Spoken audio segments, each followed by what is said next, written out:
Председателот на Собранието на Република Македонија, Трајко Велјановски, денеска го потпиша решението за распишување на предвремени избори, што ќе се одржат на 5 јуни.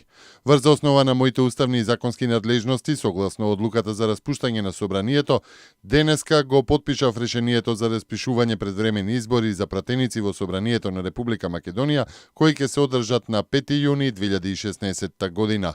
Решението за распишување на избори го доставив до Државната изборна комисија како орган за спроведување на изборите до Министерството за правда и Министерството за надворешни работи, вели Велјановски во писмената изјава.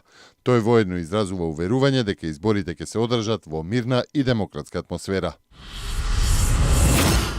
Насилството да запреа политичките партии да почнат да се подготвуваат за избори, изјави денеска евроамбасадорот Иво Орав, кратко време откако Велјановски распише избори на 5 јуни.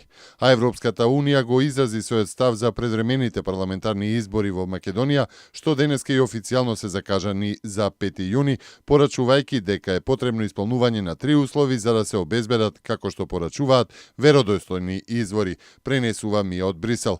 Портпаролката на комисија Коцијанчич посочи дека Унијата ја изразила својата позиција јасно преку изјави од страна на високата представничка Федерика Могерини, комесарот за преговори Јоханес Хан, како и преку европратениците и амбасадорите на Унијата и на САД во Скопје и нивните колеги од земјите членки на Унијата. Во исто време таа уште еднаш ја испрати пораката за прекинување на насилствата во Македонија. Последните случувања фрлаат сомнеж во врска со можноста за обезбедување услови за веродостојни избори. Ги повекуваме сите заинтересирани страни и политичките партии да продолжат да работат заедно за да се обезбедат услови за веродостојни избори во интерес на земјата и нејзините граѓани. Ова вклучува завршување на прочистувањето на избирачкиот список, балансирано известување на медиумите и истрага, односно казнување на сите пријавени за заплашување на гласачите. Ние ќе продолжиме да го следиме ова одблиску со меѓународните партнери како што е ОДИХР и ќе продолжиме да ја истакнуваме секоја загриженост што ја имаме, рече портпаролката на Европската комисија Маја Коцијанчич за МИА. Двајца од приведените за време на насилните ненајавени протести пред 2 дена се осомничени за кршење и оштетување на објектот на Народната канцеларија на председателот на Република Македонија, предизвикувајќи значителна материјална штета со што сториле кривично дело, учество во толпа што ќе изврши кривично дело. Се работи за двајца 30 годишници од Скопје на кои судија на претходна постапка на двајцата кои досега се кривично пријавувани за кривични дела проследени со насилство, им е изречена мерка домашен притвор во траење од по 8 дена.